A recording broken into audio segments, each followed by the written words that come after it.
Hello everyone, this is Utkarsh that you are 14CS143 and I'm going to tell you how to do a simple program for a single pass assembler for SIC. So the simulation, so what we are going to basically do is we are going to simulate the concept of single pass assembler for the SIC using Java programming.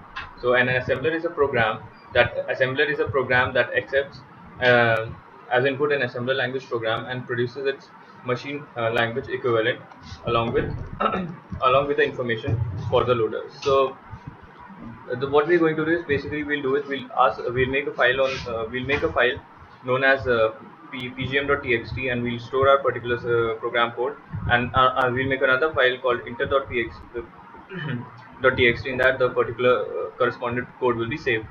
Now for doing this we'll be using the file handling, which is the file reader and file writer. Okay, let's start the code. So uh, we directly start from the main program.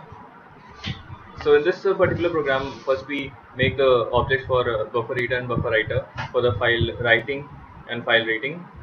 Then we initialize certain variables. Now we ask the user to enter we take the code from the particular file which we stored by using dot read line, which will read each and every starting line from the file which we stored, that is pgm.txt. Now then after getting those particular each and every tokens from their particular file, we store it in the array of string array known as C.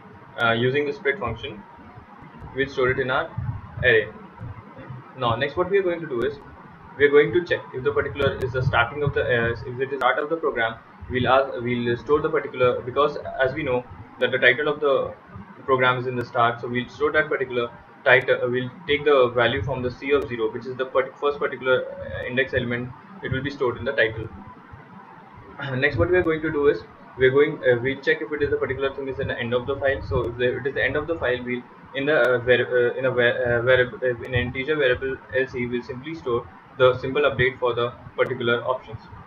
Now for finding the length, we'll take the variable known as length, and we'll store its length by using the simple lc, which is a particular count which we calculated above, and we'll subtract it from the start. Now after doing that, we'll close the buffer reader and writer, and we'll start writing the particular files in the file number inter.txt, which stores the output. So as you can see over here. Next what we're going to do is, as we have to store it in the form of object code, so the first will be header. So you can see this system.println h, which is the header file, then the exponent sign, the power sign, which is the separator, and then we'll give the title which we stored above, which we extracted, and then again from the the integer dot to hexa string, which is the value of a particular like if int comes, so int's value will be converted, that particular string value will be converted into converted, and it will be stored over there. Likewise, each and every token which we receive over there will be stored in that particular and will be displayed. Now this is the header is complete. After the header is complete, if the line contains end,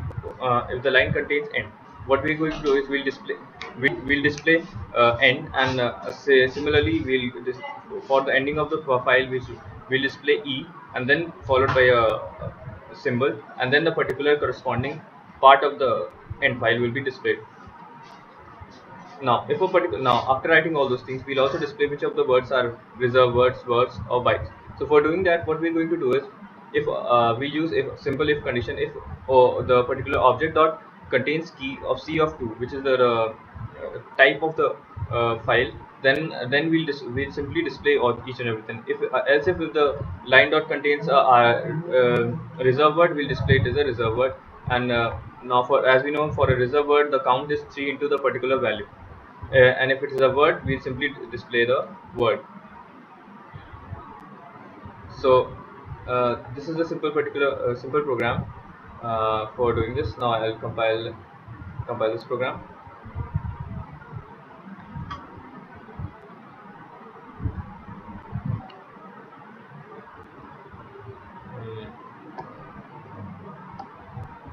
Run file. So as you can see over here, the corresponding object code for the program is displayed with the header part, with the text part, and with the end part. Thank you for watching. Have a nice day.